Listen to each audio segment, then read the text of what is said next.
What's up, everybody? It's your girl, the care girl, Alexandria. As you all know, I come and I bring health and wellness experiences to you, and I interview healthcare founders and practitioners, just like Hannah Townsend, that I have on right now. Thank you so much for coming on. I'm going to give a little bit about her background. Hannah Townsend is a sex and relationship therapist with experience in helping individuals and couples navigate the intricacies of intimacy, communication, and connection. She is an associate licensed marriage and family therapist certified in erotic blueprints, breakthrough sex coaching, and trained in accelerated evolution, which allows her to blend traditional therapy with unique methods for sexual empowerment and relational growth. Oh my goodness. I saw you on LinkedIn and I was like, she's so young, but I'm like, I need a Black woman to touch on these areas because I feel like the Black community is having so much trouble with this area, and the divorce rate, all those different things, and how society is just telling us different things. How are you today, Hannah?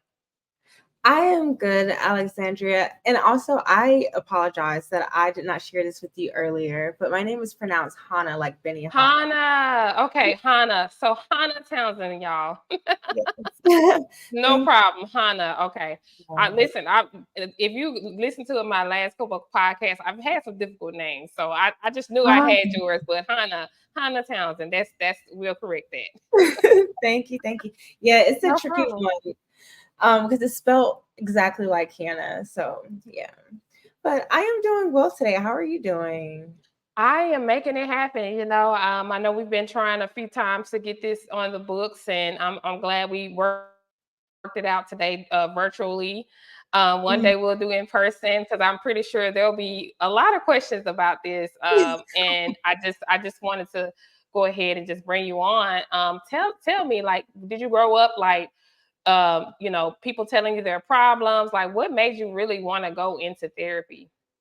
Um, I actually did not grow up in an environment of people telling me problems, but I did grow up as a child, a single, not single, but an only child of divorced parents. So that was very interesting navigating at the age of 5 and just matriculating on to like my adult years. What kind of catapulted me on the direction of therapy was when I was in undergrad at Georgia State, I was taking a sociology, well, finishing up my sociology degree, but I also worked part time at a novelty store called Tokyo Valentino. Oh, nice. And I've heard of that. It's in Atlanta, right? yes, yes. So during my experience at Tokyo Valentino, I had the opportunity of working with some of every kind of customer from different walks of life, just helping them like identify products to whether it be like spice up their sex life or help them get more in tune with their own interest or just, their own curiosities. And also when it comes to sex and sexuality, there can be like a lot of shame around that. And one day I had a customer that called the store from a private number and he asked for a particular kind of novelty. Um, and I could tell that he was very nervous talking about this novelty. And because of his nervousness and not willingness to like openly share, it made it kind of difficult for me to identify the product that he was looking for. So we end up getting into this conversation about how society impacts like our general interests, whether it be like romantic interests, sexual interests, things that we just want to be interested in trying and exploring. Um, and I was like, this was very cool. I actually like this. And I was like, okay, I want to be a sex and relationship therapist. And that was like my turning point. I've heard the name like sex therapist due to one of my previous coworkers at Tokyo Valentino. Her name is Honey. She um, had an experience being a dominatrix and she knew about sex therapy. And I'm like, what is sex therapy? Oh, wow. Dominatrix. Wow. Right. So, and then my best friend Ashley, she was watching this Netflix series called Sex Education, and the mother on Sex Education, she is a sex therapist, and she was like, "Hannah, I could so see you do this. You already do this," and after me just having that conversation with that customer and it just being so genuine and like earthy for me and just like very connecting as well, I was like, okay, I'm going to go on this path because it was very interesting. I was on the path to go to law school for Oh, civil rights wow. litigation. And things just didn't pan out that way. So I was like, okay, I'm going to do this. And luckily, I found a sex therapy collective in Atlanta that is called Atlanta Therapeutic Collective. And right before, like, I think it was like the year before, I was like, okay, I wanted like look into this being as a career. The the therapy collective owner, Courtney Jeter, she just like that year after she went into like a collective state for her therapy, opening it up from private practice to excuse me, like a collective. And I was like, okay, this is perfect. And I got my foot in through doing like social media marketing intern with her for her company. And I was able to learn a lot, like even before going into grad school and learning about the different paths to becoming a therapist, whether it be like social work, marriage, family therapist, professional counselor, psychologist, and now I'm here as a marriage and family therapist. Amazing. I love that. I love that story. And sometimes, you walk into one field and you're like, okay, this is just a job for me. And then you found purpose at the Mhm. end of a phone call that you didn't know that would happen. So I think Right. that that is good to know, because sometimes people don't know where to go and they're navigating situations to where like they don't feel that purpose. So feeling Yeah. that purpose and knowing like that's something that you really, really enjoyed doing, and then you took action on that, Mhm. detoured from law. Like that's something that, okay, yeah, you that's a very lucrative field. Mhm. And this can be as well for you, especially if you're walking into a purpose in helping people. I want to talk about the trauma side as well, because I know that's a part of what you do too. Can you give us a little rundown on how you help couples and individuals navigate the trauma side of, hey, they may have been abused as a child, or they Mhm. may have someone have forced them to have sex, or just Mhm. how can one navigate that. And I was a domestic violence survival as well, so I've had to definitely use counseling to get through different situations in my life. So I'll kind of give my feedback as well. To start off, I want to first say, Alexandria, I commend you on your resilience, number one, because that Oh, is not a easy feat, an easy position to be in. So I commend you on your ability to make it out and through and to build yourself back up after that. thank you so much. You're welcome. You're welcome. So trauma is a very like um delicate aspect that does come up a lot, whether it be individual therapy or couples therapy, especially when it comes to sex, because trauma can look like not just sexual trauma that impacts like how we connect with ourselves to be able to be intimate with ourselves and someone else, but also like the relational trauma. Um, Also, what you mentioned, domestic violence, and also sometimes like the messages that we receive in society about like the ways of being and how we should do things and how we shouldn't can also even create some sense of trauma and shame around like who we are and how we show up. So when it comes for me, and also I am 2 years post grad, and I am still like learning and navigating as I go as well. So what I found to be helpful for me is I use like a narrative therapy approach. And with narrative therapy, have I work from the clinical lens that the person that's sitting in front of me knows more about their story than I do, and I'm just here to learn from you, and I want to know like how you understand your story. So we do a lot of like story development, story recreation, exploring some of those like narratives that you have around the experiences that you made or not made, but that you've had. So we can work together to create a more empowering story for you to feel resilient and that you can, overcome what you've experienced. So I found like a narrative therapy to be pretty helpful. And also with accelerated evolution, they have this practice called running dyads. And when you run a dyad, you're basically, how do I say this? You're processing the emotional aspect of what you experience, but you're also exploring deeper and deeper to get to the root cause of where is this trauma lying? Where is it lying in your body? Is it like a certain sensation? Is it a certain feeling? What is this belief behind this trauma experience? And how is it navigating how you're operating and showing up now today? And the last one that I like to use is called it's called like illuminating parts. And you might also hear it like in part work like internal family systems. But basically when it comes to like illuminating this part, we try to like speak to this part try to speak to this part that is in you. First identifying where is this part at? What is this part like? Is it like a younger, earlier version of you? Is it like, middle teen tweens? Where is this part? What image comes up with this part? And just exploring that and connecting with that and seeing what this part has to share with us about how it's feeling, and just getting more in tuned and embodied with our emotions, because sometimes trauma can disconnect us from being able to connect with those emotions and can leave us feeling very guarded. So those are the things that I found to be pretty helpful so far.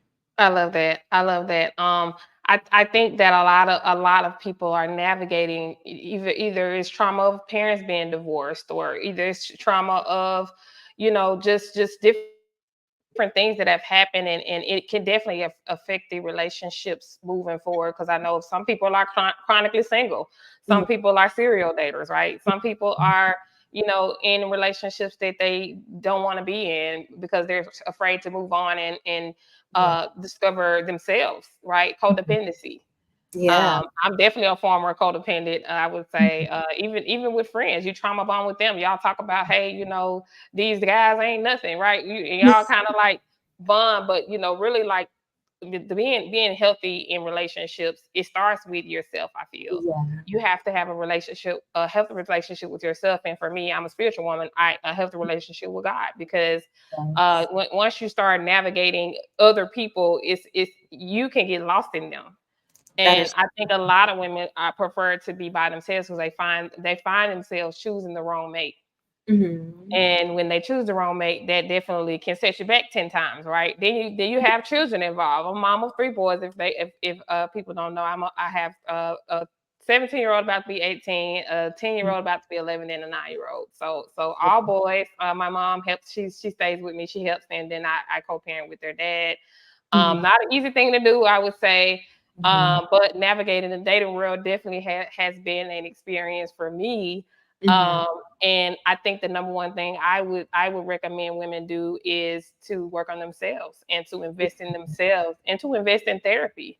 Mhm. Um, After every relationship that I've had that was not a success, I often we blame other people, we blame others, and we don't really understand that we had something to do with that. Yeah. We had something to do with that. How do you feel about the way things are going with social media, and how do you think that it sexually affects us in our relationships and the way that we show up today?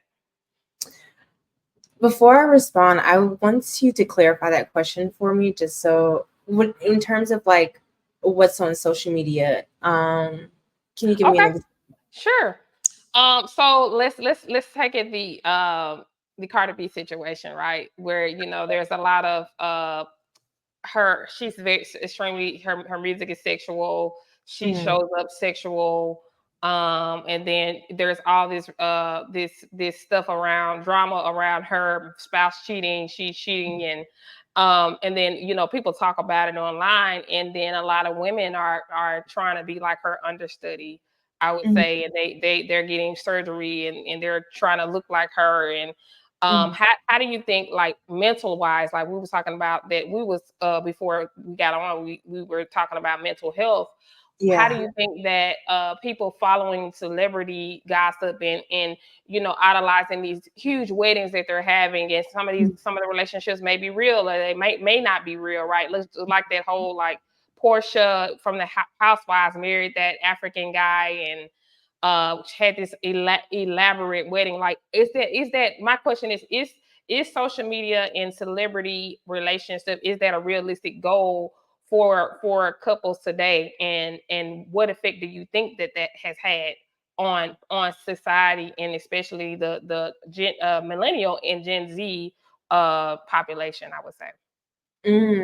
Okay, gotcha. And you can take your time. You can take your time. I know. I mean, it's a loaded question, and I'll go before you while you're thinking of your question. I think that for me, a lot of women want that's 6-figure man. He's a high performer. He's a corporate man, or he's a high performer and entrepreneur. Mhm, And he's like 1%, top 1% man, and they're turning down regular guys, or honest working men to pursue these other type of men, but they're not really understanding that every woman wants this type of man, mhm, and they're being unrealistic. I feel, and it's a bit delusional or delulu, or what they would say online. mhm, And I just want to kind of bring us down to reality of like, hey, you know, you have to really, really understand you are what you attract, and what you see online is not real. mhm. I definitely receive what you said. And to respond back to that, I do want to agree with you first when saying like some things that you see on the internet sometimes are not real. And I feel like it can be like that saying like what is it with the Joneses trying to go off mimic the Joneses or whatnot. I Yeah, yeah, yeah, yeah, feel yeah. I know what you mean. like You're trying to be like the Joneses. Yeah. yeah, I feel like it's a lot of that coming up, and then it brings about like a lot of stress of, my relationship doesn't look like this, um, being hard on your partner, things like that. When like we don't know what's going behind people's closed doors. It's like the idolization of what we think to be glitz and glamour, and sometimes everything that's glitz and glamour is not always glitz and glamour. Um, and also, I feel like it ties into like cultivating a stronger sense of self. When it comes to truly identifying what is it that really calls to your soul, that really will meet your needs emotionally, mentally, physically, because sometimes maybe what you see for someone else will not actually like be what's best for you. So having to have that time to just step back and like really connect with yourself and see like what is really for me, and then let that be your guiding direction. Because I do feel like when people in general let the social media stuff become too much of reality for them or for us, it can be like a cloudy mind thing, and you feel more bogged down by stressors of trying to compete or trying to keep up. And I don't feel like that's the purpose of being here on this earth. I mean, we're on borrowed time, so it's like make the best of it and really just see what calls out to you and connect with that. Yeah, I feel like disconnecting from all of that, especially when you're on a journey, and I know like some women, like they're getting closer to 40, and they may not have their children, and they say that there's not a lot of men that are out. I believe there's a lot of men out here. I think that there's abundance, right? Mhm. It's a shift of the mindset, and understanding that you have to be more positive, versus like, hey, I just want this one type of man. And then also the whole materialistic side. I feel like we all are adults. You are an adult, I'm an adult. You should be independent, right? You shouldn't be on the first date telling a man, I need you to pay this and this, because how's that fair to him? Mhm. How's that fair to him? But we're going to change directors. I want to go into relationships. How do you feel about premarital sex? Right. I want to get your view on that. And should you try it before you buy it? That is funny. Well, this is going to be like more so like my personal opinion. So I am actually not against premarital sex. I mean, if that is like what you are interested in doing, then I say, hey, if that's what you're interested in wanting to do, then do that. If not, then not. Yeah. Um, I do think, regardless of trying it before you buy it or not, I feel like some people would feel more inclined to, because there's this worry about, if I end up being committed with this person for X amount of time, and then we have what people consider to be not good sex, then it's like kind of like dampers the relationship. And also there's some people who feel like, there's more ways that we can cultivate intimacy outside of like, having to try it before we buy it. So I think it just all depends on you, but I'm all for trying it before you buy it. Yeah, me too. I mean, been there, done that. I think that if you are definitely dating for serious, of course you want that exclusivity. Mhm, That's also recommended, right? Because you don't want to have a bunch of partners, because that's energy exchange and mhm, all of those things. And I think we're not touching on all that, but I just know that you want to be careful with yourself, and make sure you're mentally ready mhm, for those things. Because sometimes women, we can emotionally attach to a person, and men, they compartmentalize. They don't put sex in line with how we mhm, do, right? We have to be extremely careful with sharing ourselves, because those feelings get involved, and he'd be like, okay, this wasn't that, right? So if you want exclusivity and long-term relationship, you make sure that is known. And it's okay to be like, hey, I want to wait 30 to 60 days, and if that guy can't wait that time, then okay, you're not for me, right? right. It just really depends on your comfortability level, and your communication skills with that person, because sometimes there could be an unspoken language there. Mhm, And then you also got a lot of women that's like, okay, it's an exchange, right? They're like, hey, you take me to steak dinner, and I give you some, right? And that's mhm, that's their choice. But I think that either way it goes, however you feel is however you feel. But to me, it's definitely connecting on a higher level, mhm, spiritually, mentally, and all of the above. You want to make sure that man is healthy, mhm, and inside and out, right? And you want to make sure that it's a healthy exchange mentally too, because sometimes what they said, if it's too good, you might make you go crazy. oh, that is hilarious. I'm And just also saying. I mean, I've seen it. We've seen movies, Fatal Attraction, and mhm, different things like that. And then you just have to be mentally ready, and also know your own body too. Because sometimes mhm, some women, they haven't had an orgasm before.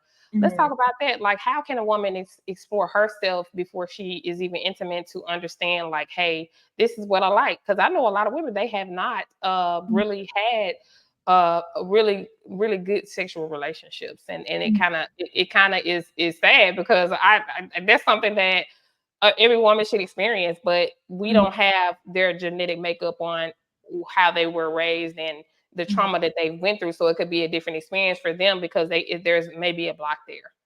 mhm. And piggybacking off what you said about like there might be a block there, like when it comes to exploring or identifying like what you might be interested into, I think starting at that block, like digging a little bit deeper into what is this block, why do I have this block, where is this block showing up, what does this block look like, how is it affecting me, and then from navigating through that block, then able to explore, okay, dipping into like some interests, maybe not like was how do I want to say this? Probably not going immediately to like something sexual experimentation, but maybe just slowly dipping your foot into maybe starting off with reading like some eroticas or something like that. That could be a route to figuring out something that you might be interested into, or even like some of like the erotica movies that might be out, like the 365 days and stuff like that. Um, And also there's like a lot of I feel like there's a lot of sexuality and sex education communication that's going on around now. So like even following like toy brands like FemFun or Lilo, and they have or B condoms that's based in Georgia. Like following some of those pages can be also helpful with just getting your mind open to different things that might be out there, and then just using that as like data gathering, and then you're able to apply what you have saw, and you just try it out. And sometimes people get very bummed about, okay, I tried this out, it didn't work how I wanted to. And then it's like we forget, like, sex is not a one-way thing. Like, it's a little twist and turn. I consider it to be like kids have jungle gyms, adults, we don't have jungle gyms for play, we have sex. Right. And sex is going to be very creative, so we have to get out of like that one track of mind of figuring out how things should be or do things, and just explore and get creative with it. Yeah, I 100% agree. Make it, turn frustration into fascination. Yes. And I think when you actually bond with a person and you click with them emotionally, because for a long time I attracted men that were emotionally unavailable, and I figured out, oh, I was emotionally unavailable because my parents are emotionally unavailable, right? So I had to work on that emotional availability and vulnerability of myself. Mhm. And that's when I started having better relationships, and I was able to actually feel and feel, and not only physically, but on a inner level as well. And I think sometimes, like you said, those blocks, going to therapy can help you figure out those things. Moving towards marriages, is how important how important is sexual health in marriage? How, from a scale of 1 to 10, how do you feel? Um, on how important is sexual health in a marriage? I think it's very important on a scale to 1 to 10. This is going to be my biased response. I think it's a 10. Because sex is not just all the time like the act of having sex. Sometimes sex is where you feel very raw and uninhibited, and you're able to connect. So can be like connection. Sex can be relaxation. Sex can be freedom. Sex can be so many different things in the connection with somebody, that sex can be like even just very like a spiritual experience, because it has so much into it. So I think it's very healthy, very important, and very healthy for especially like long-term relationships, especially like marriages. Yeah, I believe so too. Why? How do you? What? Why do you think that men say, "Hey, after we get married, like everything changes. Like, she's not as sexual, and she's not as, she may gain some weight." What? I think what happens there? Is there just a level of comfortability there? There's no like being risky anymore. What do you feel like goes through the mind of some of those relationships that have just gotten, fizzed out that sexual connection? There can actually be like it's like a complex thing. It can be more than one thing that just compounds on top of each other and interplays with one another. So comfortability can be an aspect, but also thinking about like that transition, from first we were, just couples, not really seeing each other. Now we're living together and getting acclimated to that whole transition to like we're really like doing this thing. That can be a shift because um thinking about Esther Perel's book, she has I forget the name of the book, Mating in Captivity. Mm, She talks about how sometimes in marriages, because of that close contact, the desire can fizzle out because it's like the familiarity with one another. It creates a lack of desire. So that can be an aspect of it. And then also thinking about like kids coming into the picture, if this couple has kids, like that's exhausting as well. Then the financial stressors, like that's another stressor that impacts sex and intimacy. And then body changes as we get older. So like how we feel about our body image can even impact like our sexual confidence and how just confident we feel showing up and connecting with our partner. Um, Also, I believe that in the marriages, it gets very vulnerable. And sometimes vulnerability can be very scary. Um, and with that vulnerability added into this relationship, because it's like, now you really see me and we're doing this thing, that can even bring up a lot of like senses of shame and creates like memories of traumas. And that can even impact like how you're connecting with your partner. So it's like a multitude of different things. I'm sure I probably missed some other things, but it's a multitude of different things that, impact that. Right. So this is a normal thing that happens, and and with with a therapist, family therapist, relationship therapist, with somebody like you, would that be good for a couple to have for like relationship maintenance, Sex therapy. sex therapy, or relationship maintenance? Yeah. Yeah, Okay. I definitely do believe so. And it's actually not an uncommon issue. I feel like some people feel like it's very like hush hush. We can't seek out help around this.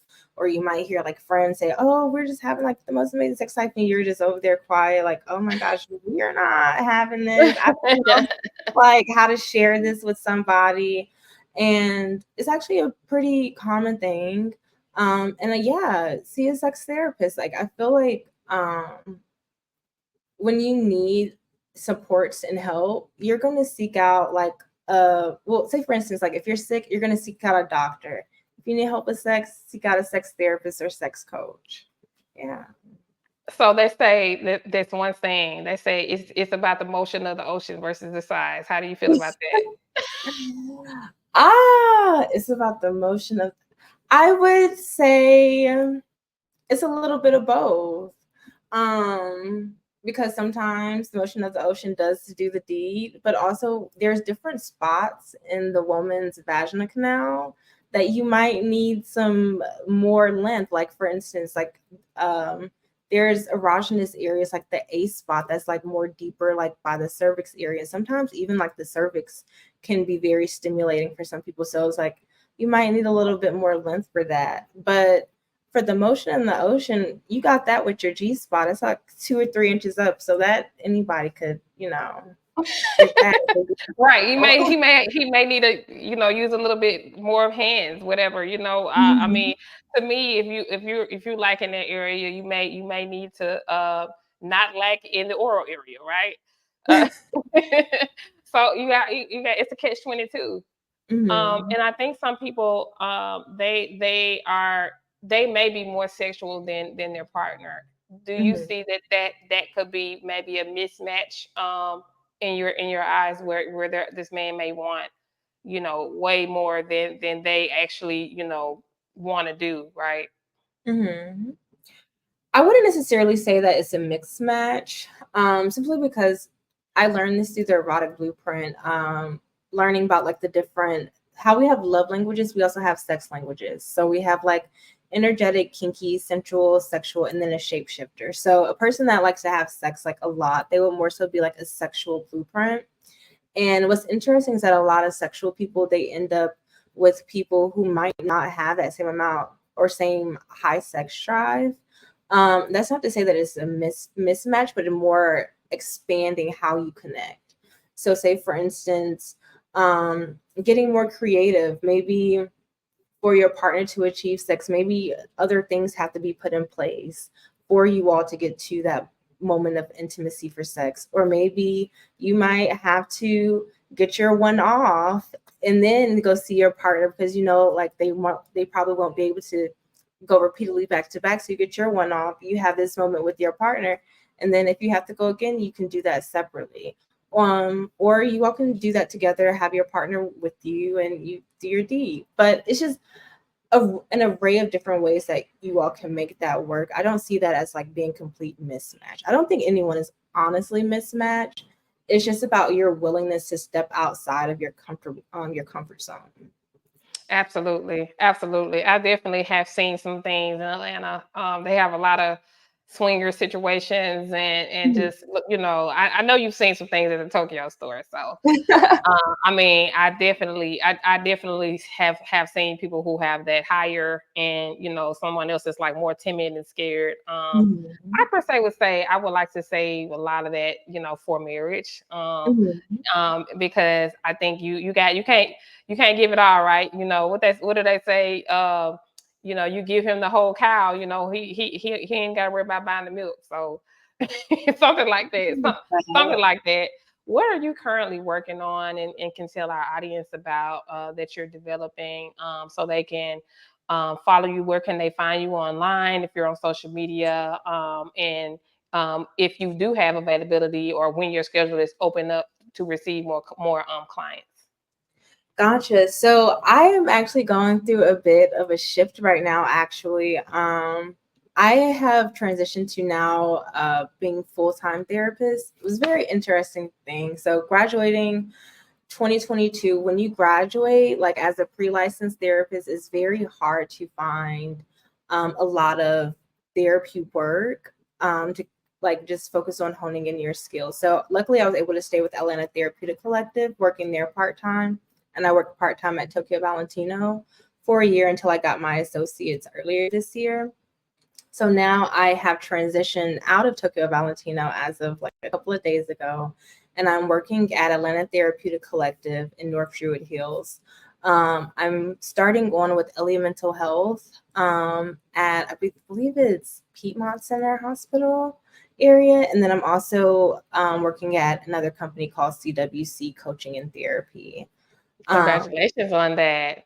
Thank you. So I'm focusing on that to just to hone in a lot of my clinical skills because I feel like that is very important and you learn as you go. Like is I feel like with therapies, like yes, you get the schooling, but you really learn your craft through actually doing it. So I'm very excited to like immerse myself into that for quite a while. And also, I am starting sex tech school this month with Brianni Cole. Oh, Yes. okay. So I'm pretty excited about that. I found out about sex tech school, like, excuse me, a couple of months ago, because how did I think of it? Oh, it was a school called California Integral Studies, and they sent me about information about this program about sex tech. But I was like, I'm tired of getting like going back to school for so many things and having to be in a long program. So I looked up sex tech school, saw Brianni Cole, and I was like, wow, I'm gonna do this, and it's gonna help me with materializing like my idea. I want to put out something for individuals and couples when it comes to communication because I feel like that's a very big thing. Communication, um, connecting with emotions, not how do I want to say this? Managing emotions, having some boundaries around emotions, but also learning about sexual intimacy at that same time and expanding what we know of sexual intimacy by offering different ways to connect with your partner, especially like with non-sexual touch. Because I feel like we think of sex just being like something that has to be like sexual, like we're getting into that point. But sometimes that non-sexual touch it brings a lot of like relationship intimacy. So Mm. educating more about that and different pleasure practices that you can do, like even with some of the toys that you have, you don't have to use them the ways that we think they have to be used. There's so many different ways that the items that we have can be used, even like household items. So Oh, yeah. okay. Look, Yes. that's interesting. Yeah, yeah. I love that. So you're fine tuning your craft, getting things together Mhm. before you step on out on your own. Yeah. I love that. I love that. Will you be sharing any tips online or anything like that? You know, are you on IG, or can people find you online at all there, or will you Mhm. disclose that later once you feel like you're more comfortable with coming out on different topics? I will disclose that later on. Okay. I have not created like a actual Instagram profile for the company. So that is like all in the works, but I am Yay. very But we excited. can always circle back when you do and put it in the show notes. But for now, this will be a little teaser of what you will be talking about, and it'll give our audience a little bit of anticipation because, like I said, we're gonna bring you back, and I want to Mhm. bring you back once you have had that experience. So maybe 6 months to next year sometime, maybe around the same time, where you will have some openings and when you're ready to take on the world, and I commend you on being vulnerable and telling us everything that you're doing and just the development of it all. And I think that the audience can definitely appreciate just the knowledge that you've brought thus far. But with that, we're gonna wrap up everything. I would like for you to close us out with of some maybe your favorite quote or something that keeps you going, or even if a confident quote for women who may need that little push today. Yes. The first quote that came to my mind, I learned this in undergrad because I studied philosophy, and a quote that stood out to me was by this philosopher named Heraclitus, and it said, "No man ever steps in the same river twice, for it's not the same river, and he's not the same man."